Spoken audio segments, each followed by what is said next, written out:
Good evening, I'm Nuradilla Noorazam and you're watching Market Talk.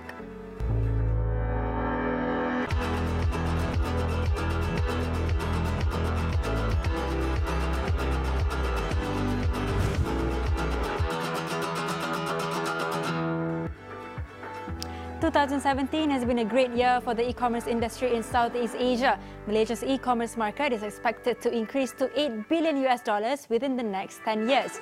Chinese e-commerce giant Alibaba Group Holdings embarks on a string of high-profile investments across the region to cement its foundation in its first-mover advantage against arch-rival Amazon. Alibaba's biggest step in its Southeast Asian expansion journey is its total investment of about $1 billion into Lazada, in a deal that makes it the e-commerce platform's controlling shareholder.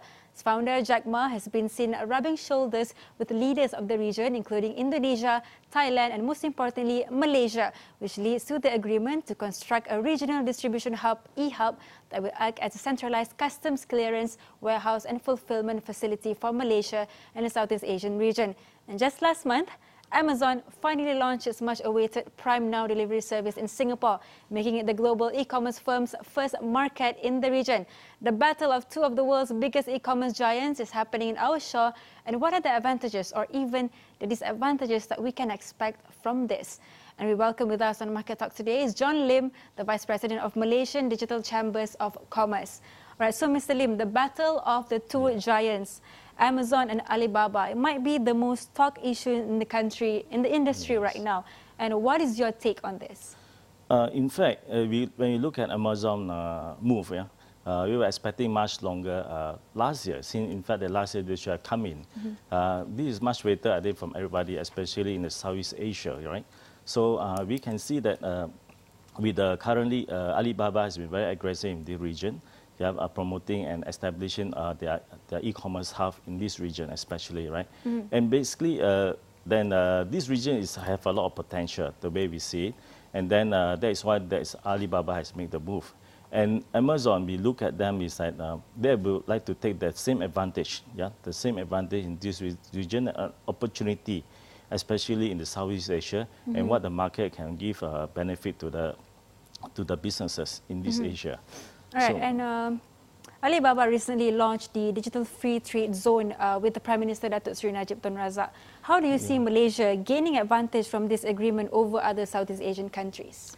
Well, this definitely is a good news for Malaysia itself, especially for the exporter, especially and also for the SME market in Malaysia. So, but a lot of conception and perception, maybe they think differently out there. But the impact will be positive, where with the DFTZ that has been established in coming this year, all right, as a regional e-commerce hub, regional e-commerce hub in the Southeast Asia, in Malaysia.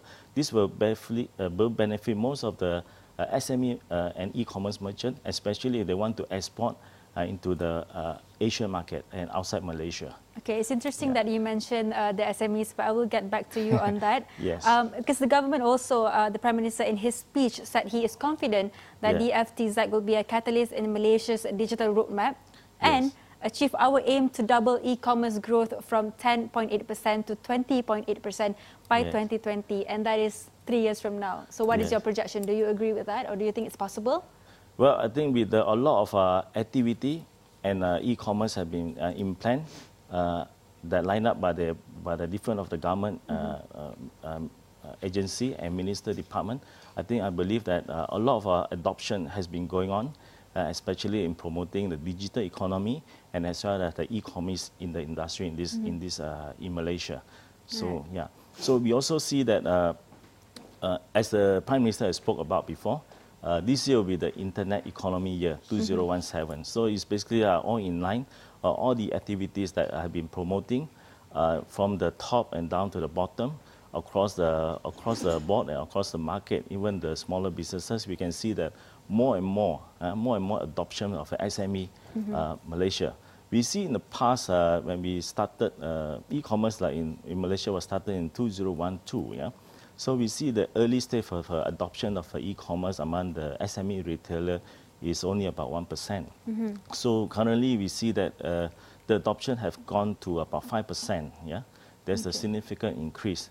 So we are expecting more and more SME to join us in this selling adoption of a digital economy and promoting e-commerce online.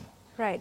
Just now you mentioned that 5% of SMEs are currently involved in e-commerce. That is the latest figure, right? Yes. So we have a lot of small players in the market right now, and at the same time, we have a large inflow of investments coming from foreign e-commerce giants such as Amazon and also Alibaba into the market. We have them investing in Lazada, investing in Thailand, investing in Malaysia and Singapore. So would it be something that should it be something that we welcome openly, without any restriction, or it's time for us, the local players and the government, to take a step back and reassess the situation, whether we should just allow them to come in? Yeah, I see. What do you think? Well, many do have raised concerns, just like the judge you have just raised the question. Many have raised this question, and they do have fear sometimes, and they may be seen as a threat. But the establishment of DFTZ, for example, is basically to benefit a lot. But it's not only that this hub, e-commerce regional hub, will be used by Alibaba alone, but it can also be used by the SME and businesses in Malaysia that want to export into other regions of the market. Yeah, this is totally benefit to them. So you are very confident that it will benefit all parties, including the small players, the SMEs. Yes, correct. Yeah, because the small players need to change the way they do the business. Yeah, because we are now also in the fourth industrial revolution. Yeah, so this is it changes the way we do the business. Yeah, you can see the impact that is within establishment that is currently benefit not only for the businesses but for the consumer. Yeah, for the consumer, they're able to get their product and services from overseas. Where some and previously then they may not be able to get this product before, and now they can access to it so easily. Yes, but of course when these products are coming, of course they will see. We have to see all the compliance, regulatory, and all in place, and certification of this product, had to be in place and in line and meeting the guideline before they are coming in as well. Do you think that the DFTZ will provide solution to the problems currently faced by SMEs? SMEs, there is a problem that SMEs are facing currently when they do export to the market in overseas. So this will create when DFTZ creations and establishment come, basically will provide the SME to close the gap which have been the problem, such as the digital zone, digital free trade zone, and also the warehousing, the fulfillment services that they need to do. Yeah, so this is to put them and to export the products overseas. Yeah, this is a greater benefit for them. But just the SME need to do is that they need to understand, they understand and get the complete overview and more deeper understanding on the DFTZ. All right, and how do you suggest for these SMEs to get a deeper understanding of DFTZ? Okay, the DFTZ, I think, has been championed by Malaysia Digital Economic Corporation, MDEC. Yeah, I think there has been a talk by Dato' Yasmin, on this, on over the series of events and seminars, and also in conferences. So SME corporation, as well as large enterprises, were able to get more information when they come to these seminars and events to understand more about this.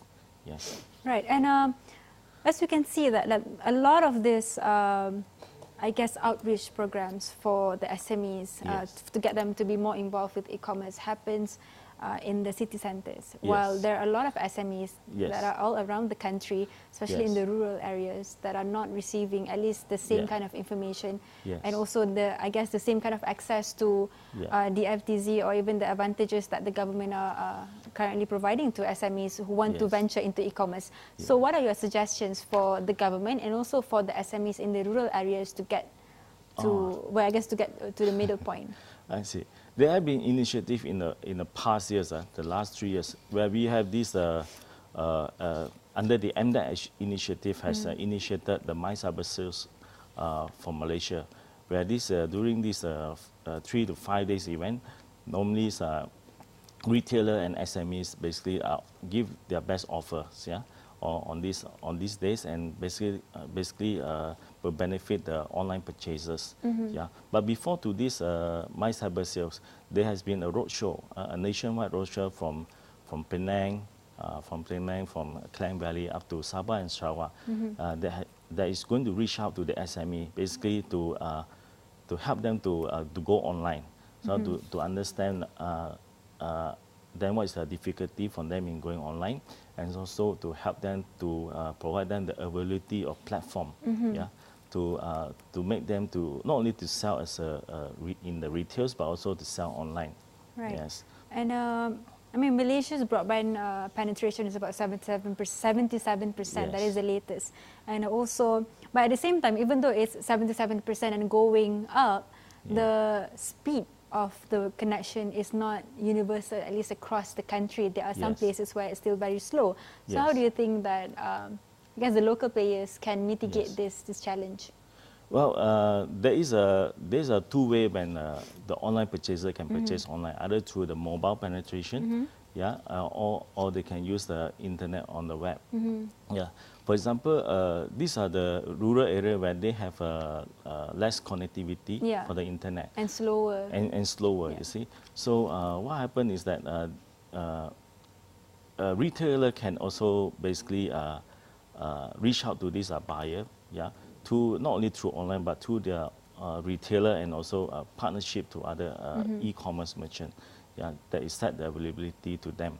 But I think in terms of there will be, I think, further improvement in the rural area where access to the internet is important, yeah, as the criteria in the adoption of digital economy. Yes. And earlier just now you mentioned Industrial 4.0, which a lot of people know it tends to be very disruptive in nature. Yes. For example, I mean, the most cited example, I guess, would be Uber, where, you know, just the introduction of Uber just basically put the traditional taxi service into chaos. And we are seeing that even in Malaysia, where even today it was debated in Parliament about it. So, and you know, the disruptive technology could mean that some people would lose their job or would have a difficulty in adopting this new way of working, this new way of earning and doing business.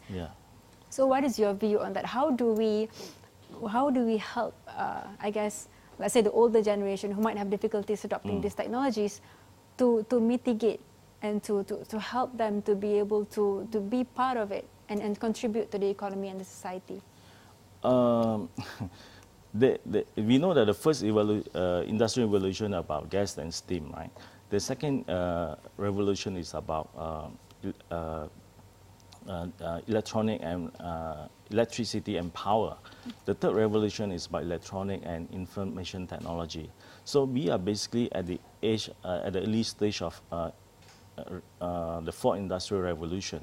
Yeah, the way we can see it, we can now look at it. We are actually at the brink of a digital revolution that's going to change the way we live, change the way we work and how we related to each other. Yes. So for the older generation, there could be a gap over there. Yeah, there could be a gap.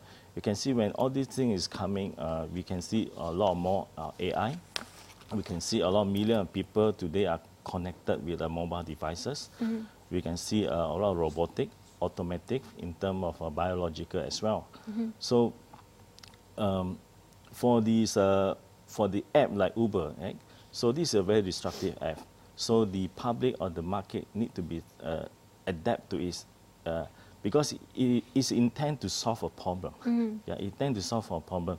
To some, it can be a benefit. Yes, for the user itself, they can benefit because people can access to the product and services online.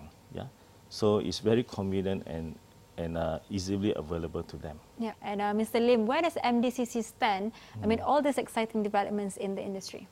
I see. MDCC stands for Malaysia Digital Chambers of Commerce. Yeah, basically this is a non-profit organization which is founded by a few of the key industry players in the e-commerce industry.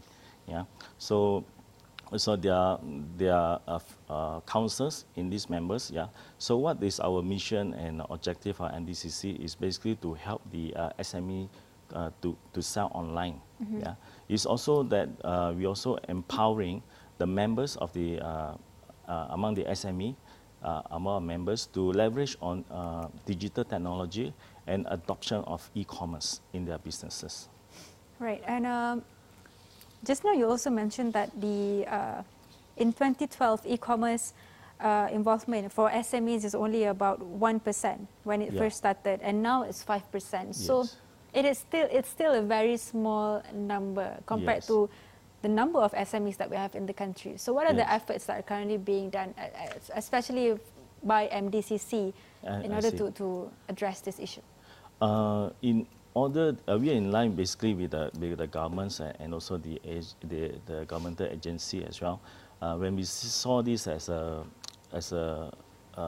slow in adoption, so we are trying to bridge the gap, because among the SMEs that wanted to adopt from a retailer, especially to e-tailer, they probably will have some challenges. Yeah, some of the challenges could be the mindset. Yeah, how they are comfortably sell online. So what the expertise and experience that they have, that they need to embrace. Yeah, and also talent. Yeah, and talent, how they can acquire the talent to help their businesses to go online. So in MDCC, we are basically partnering among our connections. Yeah, we have like a payment gateway, like MorePay, like iPay, and also a platform provider like Avana, Easy Store, yeah, Web Shapers. This basically to provide all these platforms that is enable for the SME to do the adoption of e-commerce. Yeah. So as of now, with all these platforms being put in place, what are the reception by the SMEs that you have approached so far? We are seeing more and more encouraging SME that is adopting into e-commerce this year. Yeah, even we see that a lot of roadshow has been done, a lot of conferences and seminars has been rolled out basically by different organizations to basically to promote the e-commerce. Yeah. And next week will certainly be a very exciting time for MDCC as you kick off the third installment of the Digital Economy Forum 2017 with the theme Catalyzing Malaysian Economy Through Internet-Based Innovation. Now, what does the theme stand for? Basically, we are so excited with our past event, right? So we are seeing overwhelming response and also the encouragement that we saw in the SME in adopting the e-commerce. So this year, against we are basically look at this term basically to continue to spur the economy based businesses. Yeah. So with this forum, we are basically bringing more benefit. That is, we have lined up. We have lined up basically for the audience. And the forum is set to discuss Malaysia's government's policy on e-commerce in the spectrum of digital economy growth, and to develop recommendations for future research or policies enhancement. Now, can we go a little bit into the details on this? Perhaps you can enlighten us on the kind of policies and recommendations that you are looking forward to.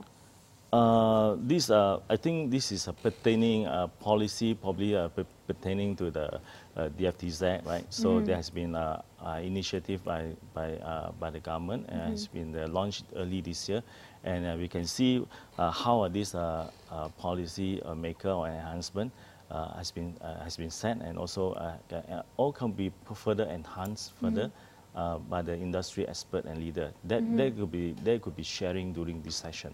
And what are some of the enhancements that you are looking for when it comes to DFTZ? Yes. What are the things that you think, okay, perhaps it should have been mentioned earlier or should have been introduced? Oh, I see. I think the last time was the lowering the tariff for the goods prices that is below 500. So there's no tax. So there's one of the is that to raise the ceiling to about 1,002, if I'm not mistaken. Yeah. So that is what we are looking at. Yeah. And also it's also the fulfillment between there is an expectation basically to deliver within 3 days. Oh, okay. Yes. The logistics part. Yeah, the logistics part. Yeah. And my last question for you is that, do you think that DFTZ would be able to strengthen Malaysia's logistics ability, especially in the e-commerce industry? Yes, because I think the logistics play a key important components in the e-commerce. So with the DFTZ, I think a lot of work has been done currently. Yes, it has been going very progressive at a very fast pace. We need to basically to enhance our this infrastructure in Malaysia. Right. Yes. Okay, thank you so much, Mr. Lim. Yeah. Thank you, John Lim, Vice President of Malaysia Digital Chambers of Commerce, for your time on Market Talk. And that wraps up this edition of Market Talk. Be sure to follow us on Facebook, Twitter and Instagram at 501 Awani. And don't forget, you can also listen to this interview on your podcast. Simply search for either Astro Awani or Market Talk wherever you get your podcasts. I'm Nuradilla Noorazam. Thanks for watching and good night.